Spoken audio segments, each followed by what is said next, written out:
Hi, my name is Cherie. Welcome to my journey.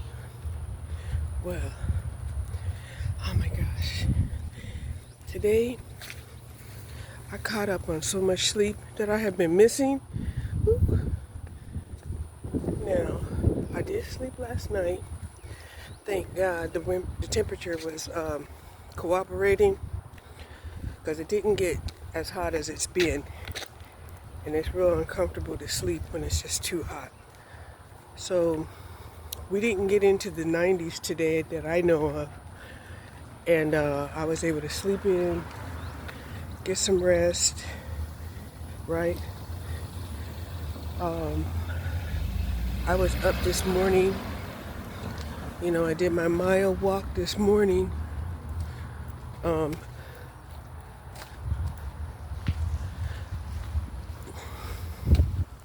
and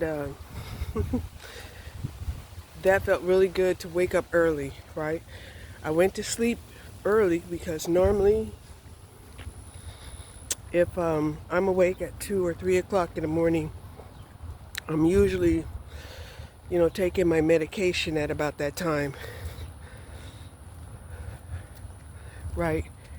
And, snacking throughout the night, okay?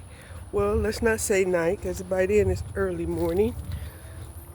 Um, so I did go for my walk this morning. Um, I had my protein coffee, mixed with the creatine and the collagen, which is good. And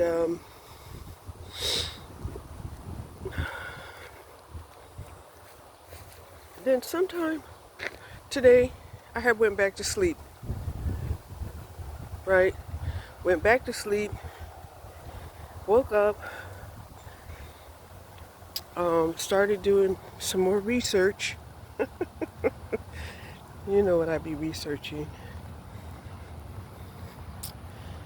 I've been researching, um, you know, and arguing with the collective consciousness about uh, what it means to be marriage. Now, we do understand that in today's world, marriage is an institution, usually revolving around religion. Now, before religion, right? Before religion, I wanted to know, what marriage is before the establishment of, religion. But before I go there, I had to see, you know, what it meant when King Solomon had 1,000 concubines and wives. All right. And I was just, you know,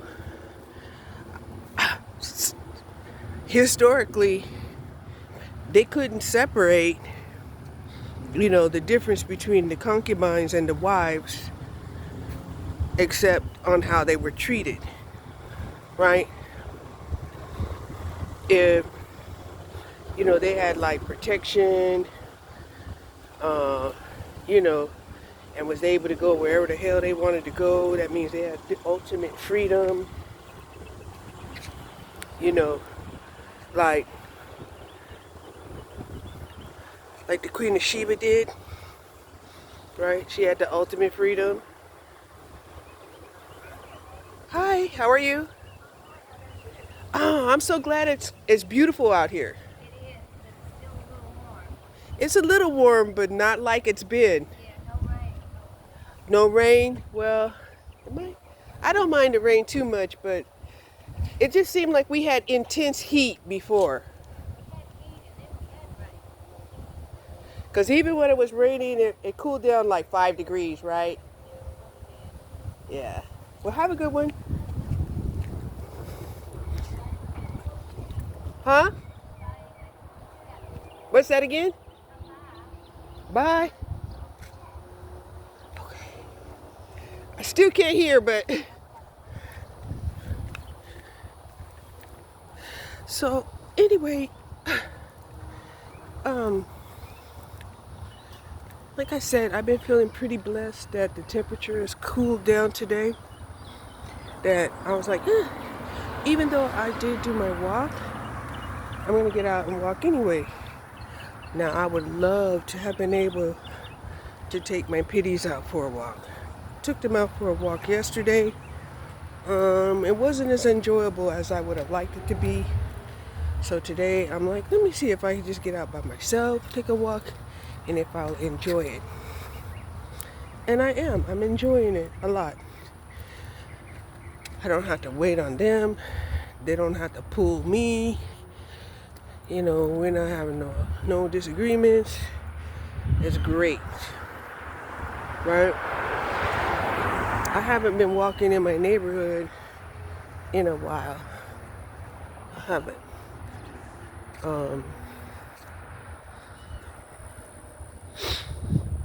So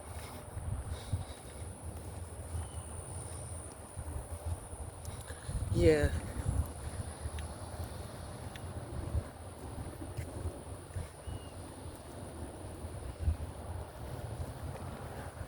Um, and I figured I could either walk before or after I ate, and decided to walk before I ate, even though I was eating a protein bar. Okay? And normally I can devour a protein bar and still be hungry. But to be honest, I ate half of the protein bar, and whatever it is, you know, I injected in me said, save the rest for later. And I'm like, okay, it's working. It's working. So yeah.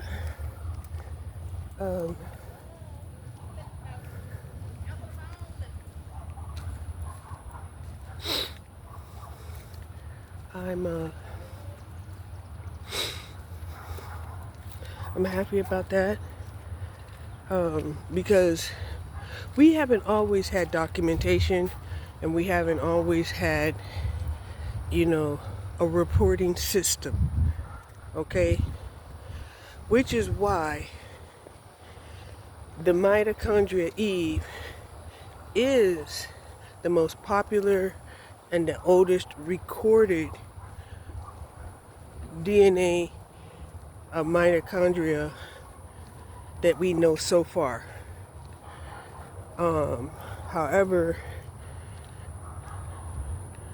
you know, if they have a system, you know, that will date, you know, the mitochondria of other races, the outlier races, we don't know how to do that. Because a lot of them, they spoke a different language, they lived a different lifestyle, and it was not recorded among these super tribes, right? So, but they did mention one was the Neanderthal, and the other one, I can't remember the name of that particular tribe. But yeah, this is nice. And even though I'm out here walking, you know, this would not be like my preferred way of doing it. The main reason why I'm out here walking is because my finances are low, and my gas tank is on E. Okay? And I'm like, okay, you know, you can stay in the house, you can sleep all day, you know, good thing is that, you know, because of my medication, Zepbound, I ain't gonna be eating all day. That's the good thing. So, um,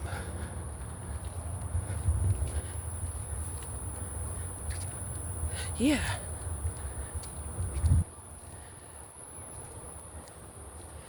Um, so, here's the thing. Here's the thing, right? Now, I have love for the public offender. And the reason why I have love for the public offender is because, he is trying to enlighten other men, right? And he has came across, a subject matter, right? He loves to philosophize, let's say that. When we try to go above and beyond religion, that's when we start going into philosophy and what works well for society as a whole. And that is in Google. You can Google it. Psychology was a later development after philosophizing. That's why all of the people of the past that we consider to be highly influential, intelligent people, or even inspired men, we called them philosophers, right?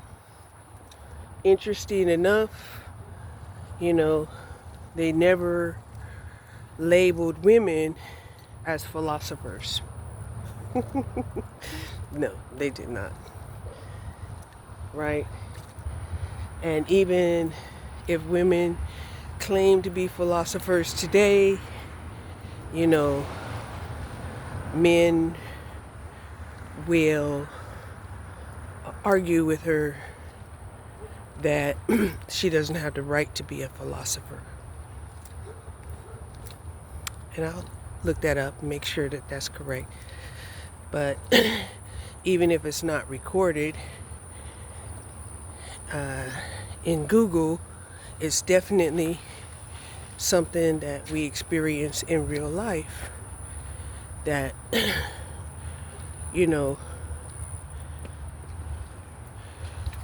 women, are not granted the title of philosopher. That is reserved strictly for men, and it is more prestigious than any religious or political position if you are recognized as a philosopher. And that's in the male hierarchy, okay?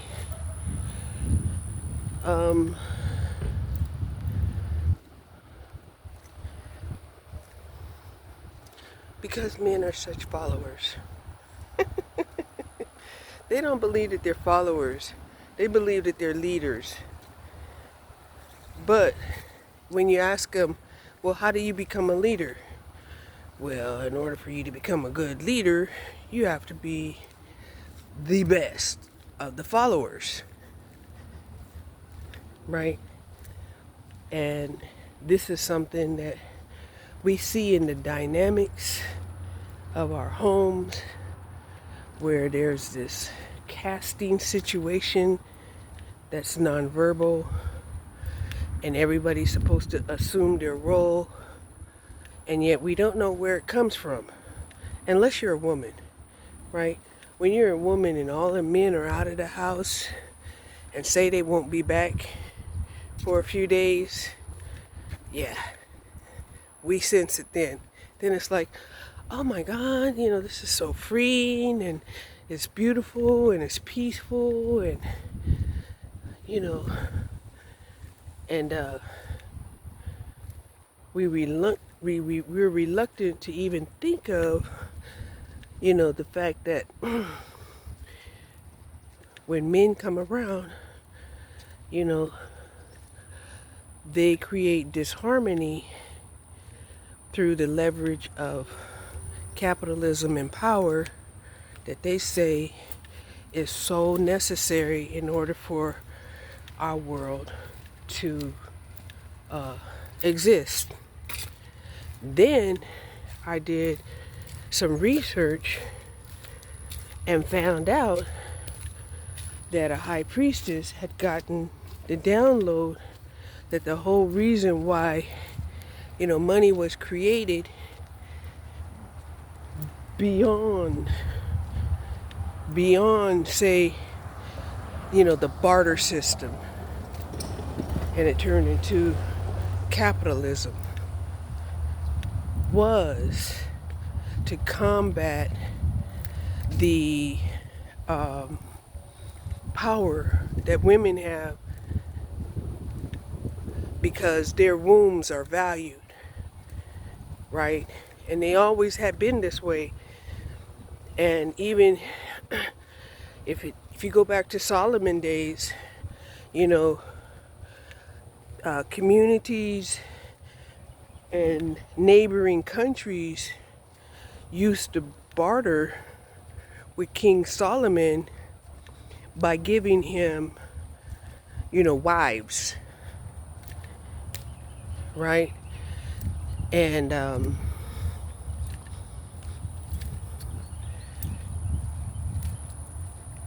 that certain wives would change the bloodline and make the bloodline more appealing, more aesthetic, more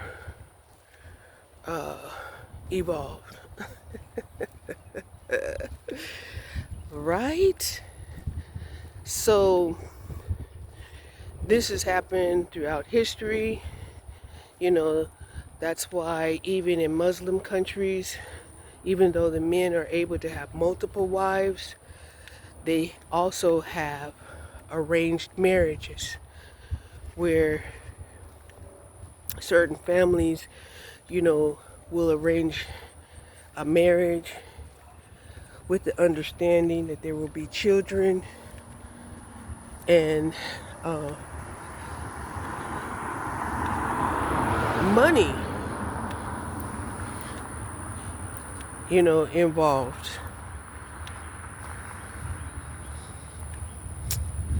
And this is something that people have done. And eventually, that's how, it became acceptable, to enslave people, especially women, because women didn't have a choice on who they was going to marry. If your family was to tell you that you can't stay here anymore, you have to go over there and they'll take care of you, right? And it was a consensus amongst the population of men, because if they were to see a woman alone, they either assumed she was a prostitute or a runaway slave. Okay? So just like a runaway slave, a woman who was like, no, I'm not going to be with that man that you promised me to. And even though the family may say, you know, well, we already received payment and was granted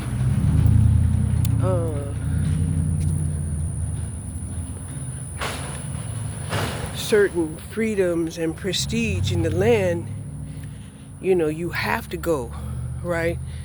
And the woman, if she was to not go, then of course whoever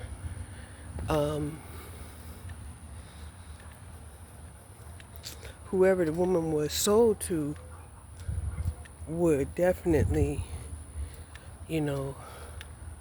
have a problem with that man who felt like, he had been scammed, or he had been promised, he had paid for, whatever, whatever completed that transaction, whatever they got from that man, if they couldn't give it back to them, it was a problem, right? So this is also why men use relationships or see relationships as leverage, right? So say a man has been helping this family out for years, and then one day, they ask this man for something, and then, he bargains with them and says, whatever it is that you're asking for, if it's a roof on your house, or, plumbing and electrical, or maybe it's everything. Because at some point, everything has to be updated, replaced, and fixed. He tells them, that's a lot. However, if you grant me access to your daughter or son, because that's how it is today, if you grant me access to your son or daughter, I will, fix your home, right? So if they couldn't afford to do it, and then there's a man out here doing it, and then the target of his affection decides, nah, nobody included me in on this decision, right? And sometimes they might include the target of the affection in on the decision,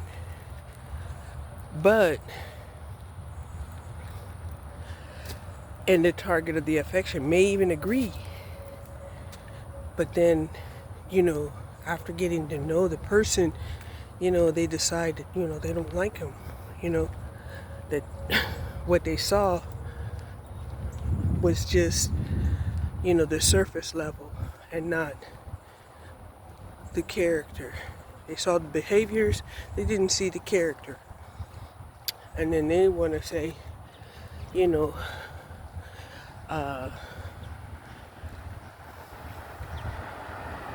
debt is paid.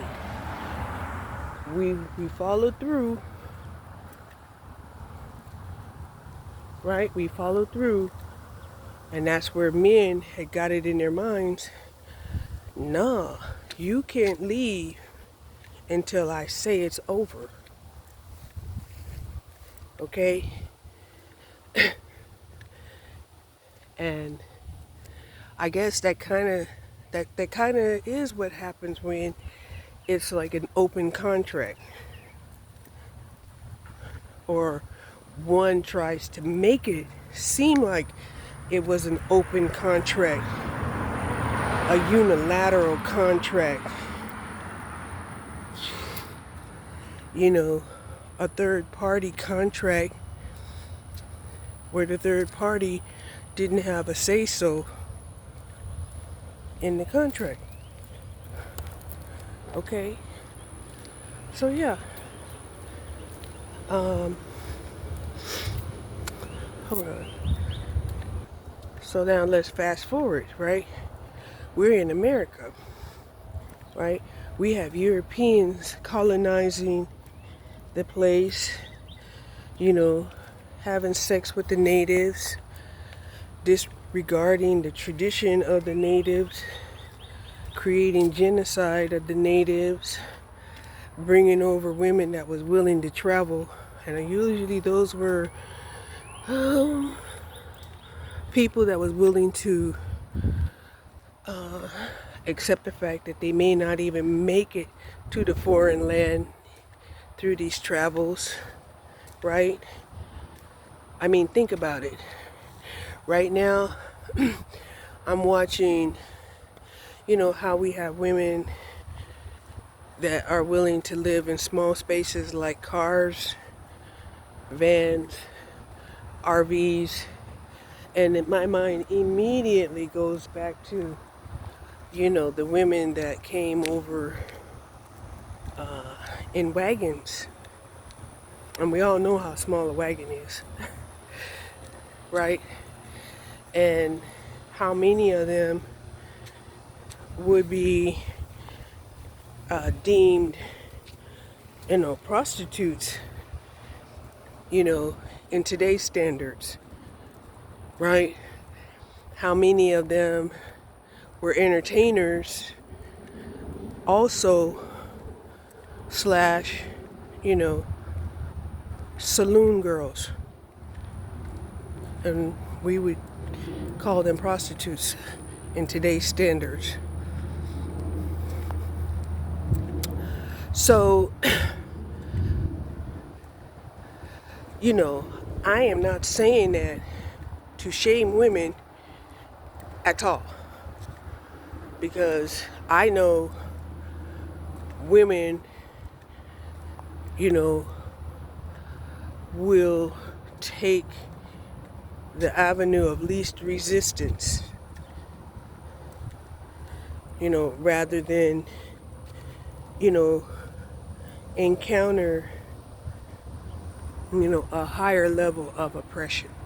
Because women are oppressed anyway, every day of their lives. They're oppressed in their families, they're oppressed in their communities, and they are oppressed in society, the workplace, you name it. And here's the thing, right? We have one group of white women, European women, that were brought over here to be entertainers and saloon keepers, workers. I don't know why.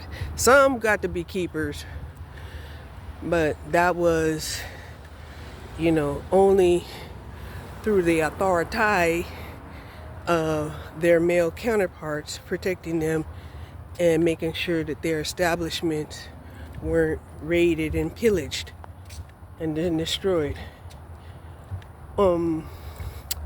Whereas the women that came on over here in slavery,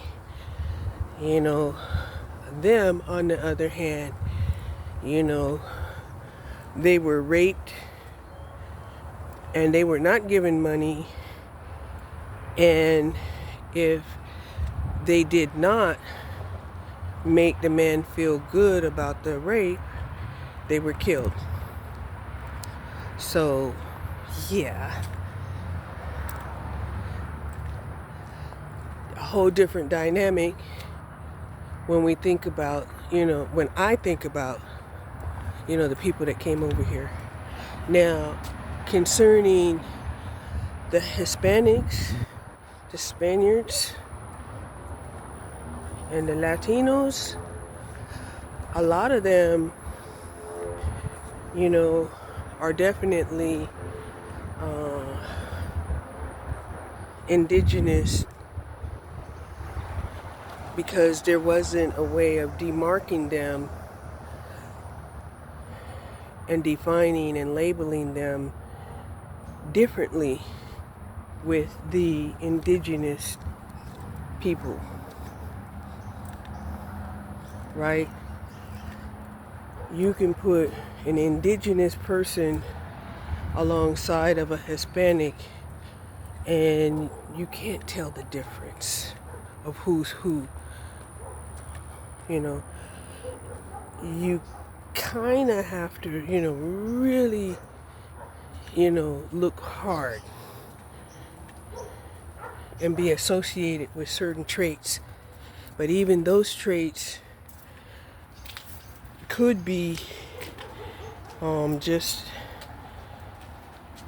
a factor of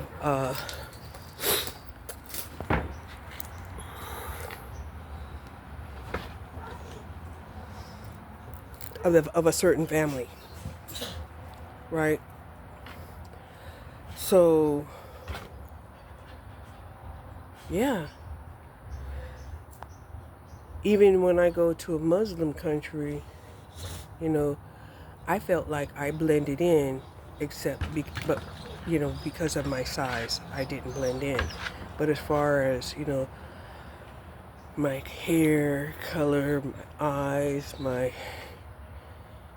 skin color, all of that, was able to blend in.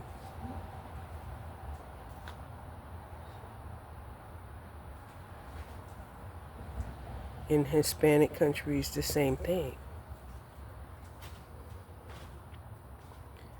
And that's why, in my mind, when I see Arabs, that's just a long-term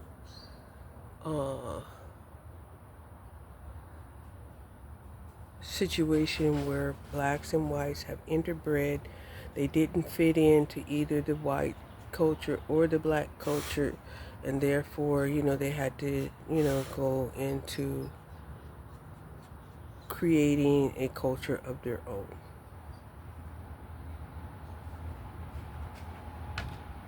Right? And the proximity on the globe tells me that. You got the blacks down south, you got the whites up north, and in the middle you have all of these interbreeding colors of people, which go from yellow to brown.